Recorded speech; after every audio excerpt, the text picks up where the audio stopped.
Hey everybody, this is Petey from the Spin Rack, and we also have Calvin Ellis, Mars and ready to Calvin rock. Ellis. Say what's up, fellas. What up? What Ready up? to What rock. up? Hey, so this Wait a movie. second, I'm still running the show, so stop it. Stop it. You just Uh-oh. jump in. Uh-oh. Power mad. Power No. mad. Right now, I'm hosting the show. We're doing One Night in Miami. We have Whoa. Malcolm X, Muhammad Ali, Jim Brown, and Sam Cooke. Yes, Sam Cooke. So the fellas have watched it and they're going to give you their overviews. I have one thing I wanted to comment, but this is Regina King. She is directing this story. It's also read by Kemp Powers. I'm sure about this. I He haven't wrote heard. Soul. Huh? He's one of the writers in Soul. So that's got a lot of buzz going on there. Mars doesn't want to review it because he don't want to say anything negative about Soul. But Did we review it? no, you said you were talking about it, but you just said to us you don't like doing negative reviews when you're going to trash it when everyone loves Soul. But anyway, can you guys talk about the basic plot? Who wants to start it off? Wait a second, Mars, you start it off. Give us the basic plot of One Night in Miami. Okay, so basically what happens here is that there's a coming together. It's actually a play. It's a coming together of some of the greats in African American history in one spot. Miami, after the fight between Muhammad Ali and I think it's Sonny Liston, he wins and they go to a Miami hotel where they get together and talk. Just the four of them. Malcolm X invites them all. They come into a room and they just start talking. Originally, they thought it was going to be like a party situation, but it didn't turn out to be. So you have, in the realm of boxing, you have Cassius Clay, who would eventually become Muhammad Ali. You have Malcolm X, who at this stage in his game, he's like on the outs with the nation, or is about to be on the outs with the nation. You also have Muhammad Ali, who will become, Cassius Clay, who will become Muhammad Ali. You have Jim Brown, who was a running back, football player, was a star, and he would shortly change to become an actor and an activist.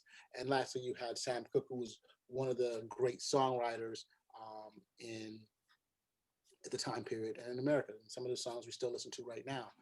And what's going on here is they get together and you start seeing a contrast between, some of the characters, particularly Sam Cooke and Malcolm X, and how they view the world, how they think things should go. So I hope that's a good basic setup.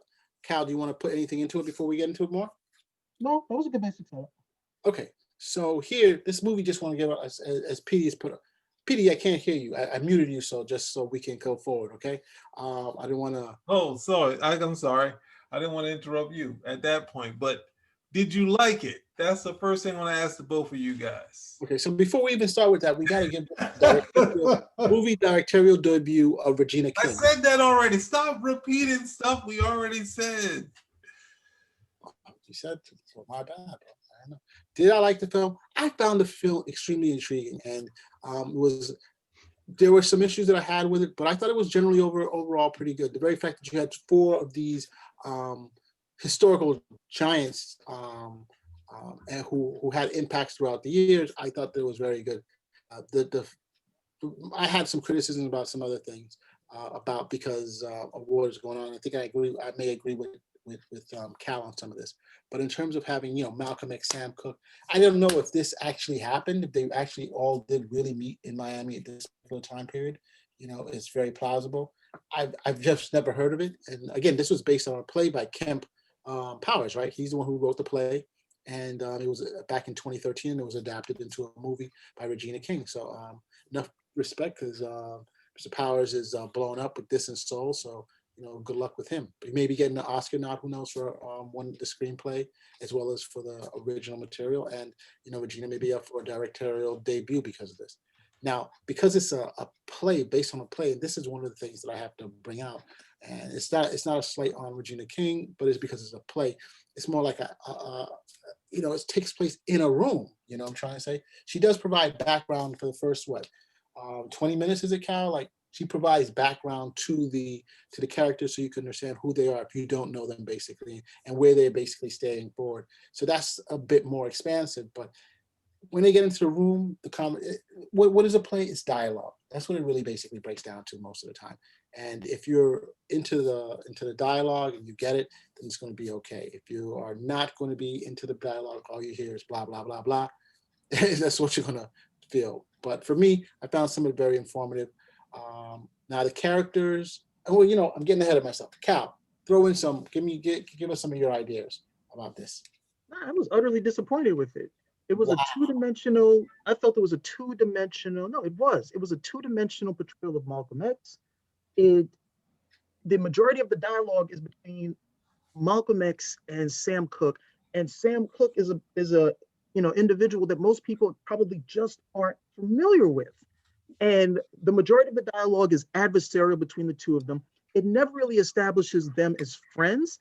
It makes Malcolm X look manipulative and plotting at the end of the day. And this not put him in this this radical box where all he is this picture with a rifle with the words "by any means necessary," either below or above, and really show him as a full human being. He barely joked with them and laughed. And this is a guy, Malcolm X. If he was very charismatic. These guys were endeared to him. That's one point in the film where it said, "You're like, look, why are you acting like this? This is not the guy, who I'm cool with." And I'm like, yeah, can we see a little bit of that guy, the guy who you're cool with? Instead, and it's so diaphanous at the end of the day. X's back is to the wall because he's about to come out. He's on the outs with the Nation of Islam. He needs help. He could really use the backing of these guys. And says, look, my life is on the line here with the nation. I really use you guys, to back me up. Literally, my life is on the line. He doesn't say that. Instead, he starts going into all of these, these literally like he's on a podium, like he's at a podium giving speeches about the lives of Black people when he's really just talking about himself. It was so. Again, it was just very, very disappointing. Very disappointing.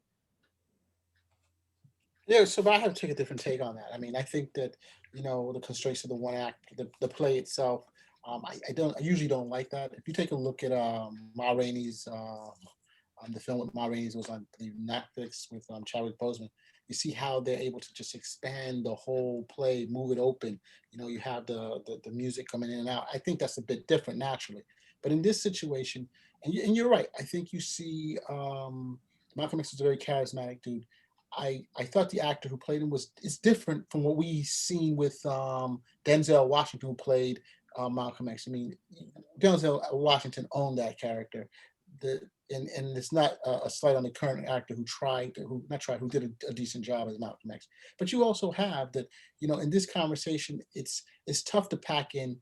I don't know. You felt they were two-dimensional. I thought that there was a lot of stuff going on there. These were a pivotal time in all their lives where you have basically, you're right. Malcolm X is trying to go forward, and he's trying to bring Cassius Clay in with him, because if he brings him in, he could be, he could definitely fight off the nation from censoring him and keeping him out and stuff like that. So definitely there is some self-interest there. And bringing around someone like Sam Cooke, who was extremely popular at the time. I mean, he played his famous CD from the Copacabana where he played an all-white audience, and he can't basically stay there afterwards because it's only whites, and you have Malcolm X basically challenging him on some of these things here. But at the same time, you have Sam Cooke, who's trying to, he's an entrepreneur. Sam Cooke was one of the first artists who was successfully able to keep his own masters and run his own business. Unlike others, where he controlled his stuff.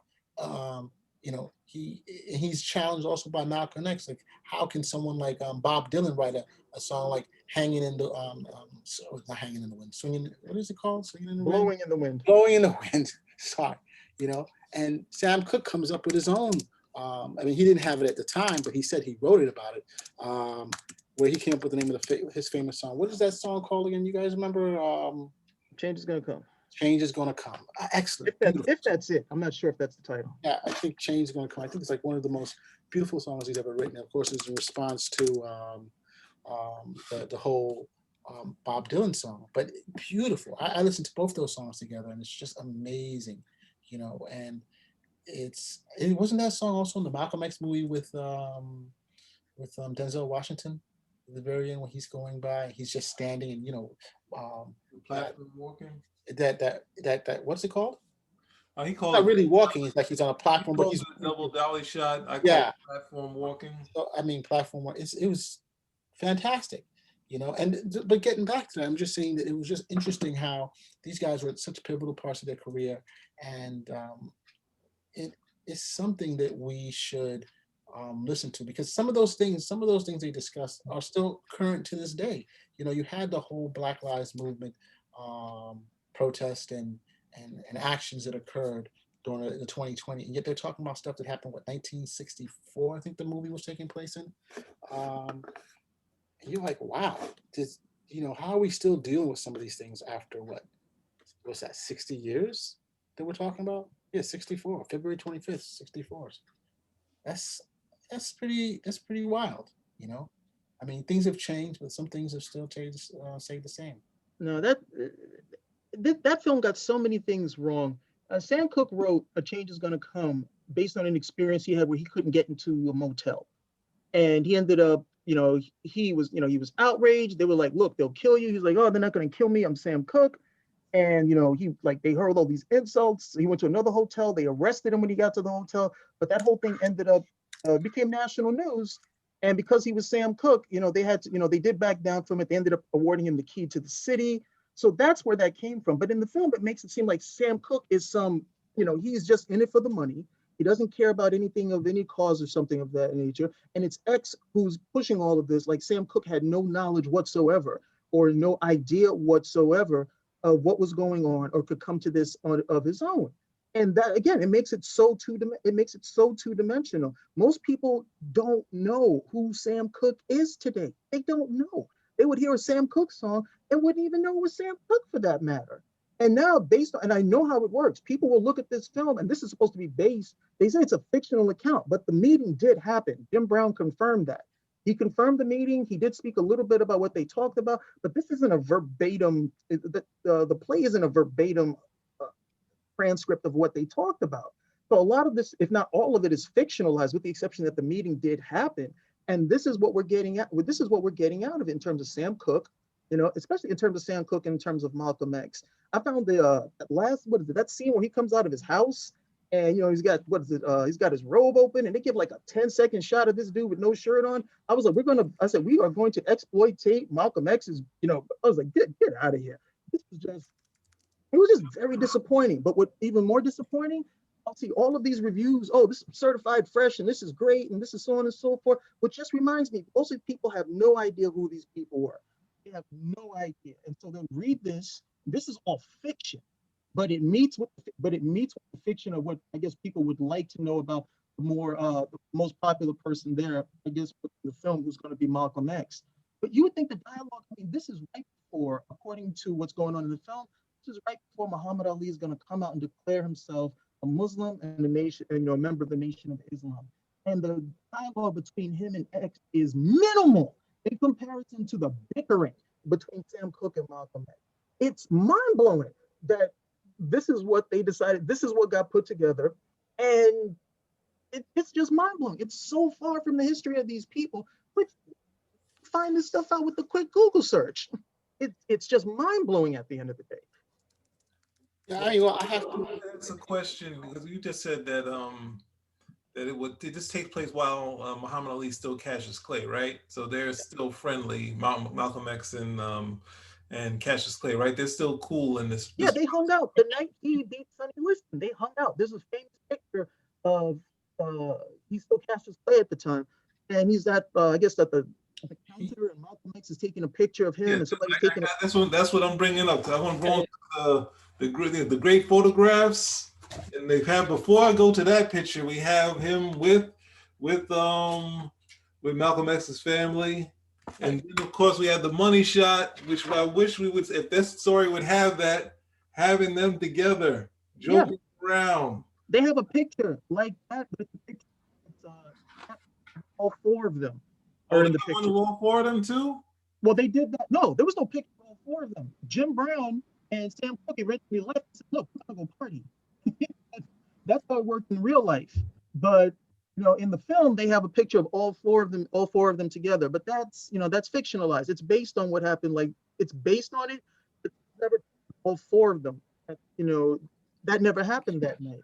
It no, it's just these are again, these are historical figures. You can find out most of this stuff with a simple Google search, especially at the time that it was written, and it it does so much to make most of them, you know, two or one dimensional. Well, I don't know. I don't really see it that way, but you know, one thing I just wanted to say that yes, he said that just to tell you about the Sam Cooke thing, that song "Change is Going to Come." That was one of the things that you said in the hotel room, but he also did say he said it himself, and I think it was also in his autobiography, the movie that he made, that he definitely said that, you know, the whole thing with Dylan, that he wanted to make his own song, and he also even said that the speech on the Martin Luther King speech in Washington also influenced him too. So, and it Right. came in. But those were influences that came to him, and he came to that naturally, not because Malcolm X browbeat him inside of a hotel. Well, that's true, and that is true. But I just want to just make sure I put it in the context there. But I mean, here, I mean, we have like Leslie Odom Jr. plays Sam Cooke. I think he does a great job. You know, I think he is in there. And you're right. Not everybody knows all these guys, but Sam Cooke was a big part of the civil rights movement. Not a huge part, but I mean, he was very influential. I don't say a huge part. You know, where he was helping people do things and supporting the causes and stuff like that. Just because he was also making money, the way they want to make it seem in this film, that was he. I wouldn't say one dimensional, but there was more nuance to what was going on than was obvious. Sam Cooke, of course, didn't want to alienate his commercial base or money that he was making, and going to certain places where, you know, African Americans weren't always let into to play, you know. But he wanted more acceptance of his music overall. I mean, and Sam Cooke probably may not be known right off the top of the head, but some of his songs are famous. You hear him in commercials, you hear him in TV shows, you hear him in movie. You know, You Send Me, A Change Is Gonna Come, Cupid, you know, A Wonderful World, Another Saturday Night, Twisting the Night Away. I mean, I have it on my playlist. Agree, though. It seems like you guys agree about this. It's not a difference. It seems like No, and Mars, look, Mars is a history aficionado. He knows this stuff. Okay, he also knows what I'm talking about when the average person has no idea who Sam Cooke is. Yeah, I'm just saying they may not, but I'm just saying his music has come through. I mean, it's played so. But you may know the music, okay, and you have no idea who Sam Cooke is. If you now watch this film, that is your idea of Sam Cooke. That is your idea of Sam Cooke, and that is not who Sam Cooke was. That's not who Malcolm X was, for that matter. Limited amount of time, but I thought it was a good movie overall. Bringing four people talking about some of these major issues that we're still going through, so I can't knock that, and I give Kemp the thumbs up on that, and Regina for bringing it out. You know, because when do you have these guys talking about issues that are even current to today's time? So yeah, I say, hey, if you have a chance, I say watch the movie, watch the film. I think you will enjoy it. You know, I mean, it's not going to be, a lot of films are not going to be historically accurate 100% of the way, but I think it definitely gives you the insight to some of them, and then makes you want to go see and learn more about them. Like Hal said, you know, just do a Google search and you'll find out so much more about all these characters. I know Jim Brown is Characters. These are historical figures. These aren't fictional characters. Well, and that's the way they're treated in this, like they're fictional characters, and they're not. I thought the other way. I didn't really feel it that way. All right. But overall, I still liked it, man. So I think it's going to do well. I wouldn't be. I do expect them to probably get some Oscar nominations. So, you know, going forward. All right. We haven't had anything said about Jim Brown. Is that Idris Hodge? Is that who supposed to be Jim Brown is in this? Yes. Story? Did that Aldous Hodge? Aldous Hodge. Now, did that actually? Like, what was his part in the story? Because I don't hear much about him in your guys' description. What didn't have him? To be honest, him and Muhammad Ali didn't really have a lot to say. The majority of the dialogue is adversarial, and it's between Malcolm X and Sam Cooke. And you know, I mean, to be frank, Malcolm X comes across as the field hand. Sam Cooke is the houseboy, and they just go at it. That's how they went at it with the film. Okay, that's a bit hard, but I mean, it is the perennial argument within the African American community, you know, between like the W.E.B. Du Bois group and the, you know, Let's integrate. Let's get together. Let's do what we have to do. And then we have, I mean, the Booker T. Washington group. We're like, let's integrate. Let's get together. Let's work how we is. And Du Bois, who's basically saying, hey, no, we got to stand up for our rights. We got to do what has to be done. We need it now, not later. We got to take a stand. And I think those are the two poles you have. You have Malcolm, you have Martin. Now you have Cook, you have Malcolm again. And I think that's where you see some of that. Some people are going to be angry with that.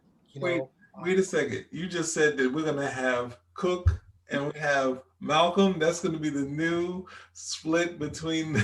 No, what I'm saying, but that's how it's coming. It sounds like you really want Cal to just soften what he's saying. You can't soften it. Historically, it's not Cook versus Malcolm. Okay, yeah. Cook and Malcolm are on the same side. They want the same stuff, and Malcolm X would not have puppeted him in that manner, saying, "Well, look, you need to do this," and he was doing it. This is a guy. Look, if you just go back to the experience he had with the hotel, it's not like he wasn't cognizant of what was going on. Okay, it wasn't that he was totally vapid or he was just in it for the money. But that's how he's portrayed. That's how he's portrayed in this film. And again, this is not a slate on Regina King's direction. She's working with the story that she was given. Okay, and this guy decided, whoever wrote it, I'm sorry, I don't remember who the name of the person who wrote it, decided that they wanted to write a fiction. Kent Powers, the guy who did Soul, who one of the writers of Soul. Decided that they wanted to do a fictional account rather than, I suppose, try to base it a little bit more on what these guys are historically like. So you can, it's the typical play where you come in and it's already established that these people know each other and so on and so forth, and then they just go into some long bickering match before there's some climax where somebody ends up dead or people walk out or there's getting divorced. Somebody dies. That's the standard play. At the end of the day, play's either going to be comedy or tragedy. It's either going to end well or it's going to end poorly. But in this, I was just flabbergasted to see. I was like, "You've got to be kidding me!" Okay, that's not Sam Cooke, that's not Malcolm X. Not based on any historical record or any small bit of reading. Would have told. Can tell you that. And then we don't learn anything about Jim Brown, with the exception of one line that was funny, and I can't repeat it here. We don't really learn anything about Jim Brown. Okay. And Muhammad Ali is just there for the ride. He's a 22-year-old kid who doesn't know what to do. That's Muhammad Ali. But Muhammad Ali was what brought them all together, because they wouldn't have all been there at that same place without the Muhammad Ali. Without him winning the fight? Yeah, and of course, Malcolm X was that night. These guys all knew each other. Cassius Clay, they all knew each other. They had hung out together before. Well, did they also bring up that Elijah Muhammad didn't initially want Malcolm X to hang out with Muhammad Ali or Cassius Clay because he was worried that they were going to lose to Sonny Liston? Did he bring up any of that stuff? No, what they did bring up in the film is that Ali wasn't sure he could beat Sonny Liston. That's brought up. Now, that's news to me. Yeah, I was shocked about that too. That guy was full of confidence that there's one thing. That's news to me because that never happened. That maybe have been like the George Foreman fight, but with Sonny Liston, Ali was supremely confident. He was supremely confident that he could take Liston and that he could take Liston in a certain number, that he could take him in a certain number of rounds. He felt that he had Sonny Liston's number, and he was correct. In this, however, it became, well, no, I wasn't sure if I was going to win. And of course, that's supposed to humanize Ali to show, he did have some doubts. He wasn't this. Yeah, he did, but not with this fight. And it's very easy to find this out. He had studied Liston. He was like, no, I got this guy. Okay, I got this guy. I can beat him, and I'm going to drop him at 8. He predicted when he was going to beat him, and beat him exactly as it was. The film starts off with, it starts off promisingly too, because it starts off with all of them suffering some sort of defeat, where Ali's in the ring and he's showboating, and then he gets clocked one. And he comes out, he wins the fight, but it's not as smooth as he would have liked. Jim Brown goes back home and he's insulted by someone who he believes is going to embrace him. Sam Cooke, has a poor performance at the Copacabana. And then, of course, Malcolm X is like, hey, I've got all these, I'm pretty much got death threats, every other minute, from the same people that I trained, and I know what these guys can do, and I know what they're capable of. And his back is up against the wall. So that's the send up, for the film. and it's not really followed. It just breaks down into a long bickering match between the two of them. And I just scratch, really, there's so much that could have been done with it. With, I mean, I'm not saying you had to go full 100% historical accuracy, but this was like 0%. I wouldn't go that far. No, I wouldn't say that at all. I think it was very interesting, and I think that yeah, the screenwriter definitely did not go into as many of the nuances, but I thought the discussions that they had was pretty good, and I thought that his illustrations, at least an idea of what they were. I don't know how, if in the meeting with between some of the biggest guys, you had Sam Cooke, who was having hit after hit. I think they said he had like 30 hits in eight or 9 years. 30 hits in 8 or 9 years. So it's like, imagine like Michael Jackson, every year he's having 3 or 4 hits a year. For that time period. He's an elder statesman. He's older than you. You're younger. That he's going to be voicing as much as he should. I mean, yes, he was supremely confident, but at this time he was also, when he was trying to, what did he say? I remember him saying one time he wanted to humble himself before the nation, when he was being one of their members. And, he wasn't the type to just cut off all his elders. I mean, he was here trying to learn with them. And so that's what I got in this whole thing and what was going on. And you basically have where Sam Cooke at the Copa, he was trying to, I guess, cross over at one point, trying to expand his brand. I think they even have an album based off that 1964 performance. Yeah. And I don't think, I remember seeing a video. I don't remember the video where the movie makes it seem as though it was a complete bust. Yeah, because it's not historically accurate. Right. So the 1964 performance, I don't remember being a complete bust, because I remember seeing a video and people were clapping, but they have an album based off of that, off of some of his biggest songs. And off of that particular performance. I don't know if it's because, hey, the performance equipment was really good at the Copa versus anywhere else, but it's if you hear it, it's like some absolutely fantastic performance. They even have it in YouTube if you want to look at it. Jim Brown, I think they gave a little bit of a short shift, because Jim Brown becomes such a forceful personality as time goes on, at least as we see him. He does that transition from athlete to activist, from athlete to actor, and I don't know if it translated, at least for me in the years that went on. I didn't know him quite as well because he's West Coast, but his activism I heard about and knew about versus the acting. No, well, that's not true. I did see some of the acting. Did you learn anything about his activism in this? No, not at all. But this could be the thing that opens him up going forward, and that's how I looked at it. How? The conversation between them there. Brown is an activist based on what we saw here. I mean, hear the conversation between Malcolm and Sam, and I think that's where it comes over. You're right. I'm making some leaps based on the stuff that I know, and probably that influences how I look at the movie versus some others. If you're looking at the movie only as those guys, it's I wouldn't say two-dimensional, but it's much more not simple, but easier version of the characters. Kind of soften what Cal said, but it's almost the same thing, just softer. Like, you're being much kinder about what you know is actually going on. Much kinder. But overall, I think the movie was a good movie. I thought that they did a pretty good job. I thought the characters were pretty good. I only had some issues with the Malcolm X character, how he was depicted initially by the current actor. And it's not negative, it's just different than what I expected it to be. You see Denzel Washington, and it's such a big figure who you feel emotionalizes and makes him, but he's different character from what you see on old videos. He's different character from what you read in his autobiography, from what Denzel portrayed. But Denzel is just still looming figure, and so that for me was one of the big hurdles I had. And you're right. The very fact that the character who played the guy who played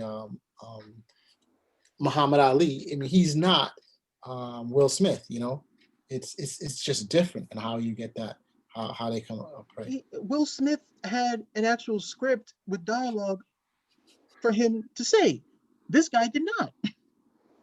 Of course he did. It's a play. The play was written in 2013, and they had dialogue. Well, whether you like the dialogue or not, it's a different story. I don't want to seem like I'm beating a dead horse, but the guy who sits down to make this play, this is all fictionalized. He decides that the majority of the conversation is going to take place between Malcolm X and Sam Cooke. If he wanted Ali to speak more, he could have given him more lines, but he decided that wasn't what he wanted to do. That this is what he imagined that these guys would be discussing, and who the principal speakers would be, and what they would say. So I mean, overall, we both like the film. We think it could. No, I did not. No, I did not. Well, before you get to your closing thing, there's one thing that's been buzzing about the show, the movie, is Regina King wouldn't take names that wouldn't audition. And they're like saying, wow, she stuck to her guns. She didn't take the bigger names. She made the actors read for it to get the right person for the role, right? And I say, big stars don't like reading for roles. That's just what it is. It's not a thing of a director can say, and you can pass. That's just basically people pass on projects because they're like, hey, I don't audition. Either you take me and we work it out or we move on. It's basic Hollywood. You know, we've heard, the last time we heard something like that was that we paid attention to was Out of Sight with George Clooney, because that was because the studio was real worried about his female co-star. And they were like, we don't want the thing to happen between him and Michelle Pfeiffer when we didn't have a successful movie. And they said maybe it was the chemistry that didn't work. So they wanted to make sure the chemistry was right. And the actresses were like, no, I'm not reading for this. And they went through everyone they could until they got to Jennifer Lopez. And she was like, yeah, I'll read. And she had just done Selena and I think something else, but there was a buzz around her. So she could have been on the other side saying no, but she said, yeah, I'll read for it. And they had some sort of chemistry that they could see and they could sell to the studio saying, hey, this guy has chemistry with her, and bang. But this big deal about actors saying no to it, I mean, that's just what stars do. They're like, hey, I don't read. I don't want to be there. It's the same thing like Sam Jackson read for Pulp Fiction. He almost lost it, and that was the guy that they wanted for Pulp Fiction, because you have a idea, and then at the same time the director on set can say, no, can you do something different, and you can figure it out that way. But they're making a big deal that she said no to people who said they wouldn't read. But that's the thing. You say, hey, I don't read, then you move on to the next person. Well, I think she's a new director. She's doing I think she's done some TV directing, but in terms of movie, I think it's actually a good thing because it does two things. It establishes who's in control, who's the boss. You want to also see who will mesh well together, because it's her vision that we're looking at. That's someone else's. Yes, I'm fine with her doing that. I just don't think it's a big deal. Yeah, and I agree. And I think that the second thing is that no one likes interviews, right? Let's call it what it is. It's an interview. No one wants job interviews. And when you're a big star, that's how you feel. You pay your bones, right? But I have to feel for her as a director, and that she has the right to see how the people that she wants to be in this film, how they interact, how they work on the material. Yeah, I know Denzel's going to kill it. Yeah, but no, he's not. Spike Lee is not sending Denzel a script. Denzel can go his own. I'm just saying. Having him audition for the studio. I know, but that's what I'm saying. We know he can kill it, but I think in the world she has to put her stamp on it. It has to be people who are willing to do. I mean, Leslie Odom is not huge, but after I forgot the name, Hamilton, and he's been around. He's done a lot of Broadway. I mean, he could have said the same thing too and passed off on it. I think to me, from what I know, I think he's the biggest star of all three of them, right? Who played a role. And yeah, he did it. And he plays Sam Cooke in the role. So and he can sing. It's another thing too, the music. So I think she's well within her rights to do it. The one thing you said, Mars, that I would add something to is to talk about changing a play to a film. That happens. You have I think 12 Angry Men, which basically takes place in a courtroom. You see some stories. I would even go to like Ice Cube's Friday. That is almost similar to like a play sort of setting. And recently, was it Lockdown with Chiwetel Ejiofor and Anne Hathaway? That is something that's styled like could be a play, but at the same time, it's on feature film. So it's something that people do. It's not really that, oh, we got to translate it, because all they really do is add backstory, film some scenes that are more described, that sort of thing. So something filmmakers do, and sometimes they do the one scene thing like Saw, but they should do cutaways to say, oh, here's the past, but basically it's a one scene setting, and that's something film does. They do that in film also. But I mean, when you look at Ma Rainey's Black Bottom, you see how that's a one-act play, but it's taking place in it's more expansive in the way they moved it out. I hadn't seen the play before, but it's like it's much more richer and I just found it more expansive, just bigger. They have more It's sets. it's better. It's done well. The Not direction. better, but I'm just saying, no, not better necessarily. All I'm just trying to say is in terms of, where this is just the typical, when I saw this movie, it just reminds me, oh, this is the typical play, you know what I'm trying to say? And, when you have a regular movie, people are moving around and talking and going to different locations and different sets. This is in one area. And that's not typical of the movies. Typical movies are moving, they're going to different areas, different locations. Here, it's just one area, basically. But I've already mentioned. Does bring Yeah. background, huh? 12 Angry Men. What about that? That was, that's a play, that's a film. Which one? 12 Angry Men. Yeah, I mean, they're regularly in one room. It's a play. You can tell. That's what I'm trying to say. If you're stuck in one room all the time, that's a play, basically. And and Cal's going to agree with me because that's the type of thing he does. He agrees with me with stuff like this, Thank you, Cal. That's what I got to say. All right. They are cousins and siblings of the same format, where you see television has a lot of things that you can see from theater, basically, playing to a stage or even to an audience, that sort of thing, but it's not necessarily a play, but it has a lot of elements, the same as film. And that's why film, TV, and stage have meshed and done the same sort of material, because the audience doesn't have a problem seeing that much of a difference. They don't say, oh, they didn't leave the room. Play out. I mean, I'm sorry, just for me, I saw it and I was like, well, this looks like a play. I'm trying to say, I was like, come on, let's get this going. I don't know, my expectations was a bit different. It was one night in Miami. Probably I was thinking hangover, and they'll be painting Miami wild. Oh While they're having their conversations, they're drinking and saying, yo, this is what's going on with the Going up to the hotel right now. That's what I don't know. That's what I thought. But I mean, the conversation is civil. The only conversation was interesting, and I enjoyed it. I can't say I disliked it. It was, it's just different the way it was approached and different by where the characters are going. Now, for me, nothing was. Could they have improved a couple of things? Yeah, and I think we talked about that. But other than that, I think generally it was okay. And I think Regina King did a good job. Leslie Odom Jr. did a good job. The other played Malcolm X, did a pretty good job. The others did a good supporting acting job. I don't knock any of them for doing what they're doing. And would I recommend it? Yeah, I recommend it. Take a look at it and see the film, and you'll probably enjoy it too. And the fact that the relevance of it is pretty strong. That's something else to point out. All right. So we've covered, unless anyone else has something else they want to say about it, because Mars just gave a glowing recommendation for it just now. Cal, anything else? I'm good. Cal agreed with me. So spin around. No, Out. Spinrag out. Thank you, Selecta. Yeah.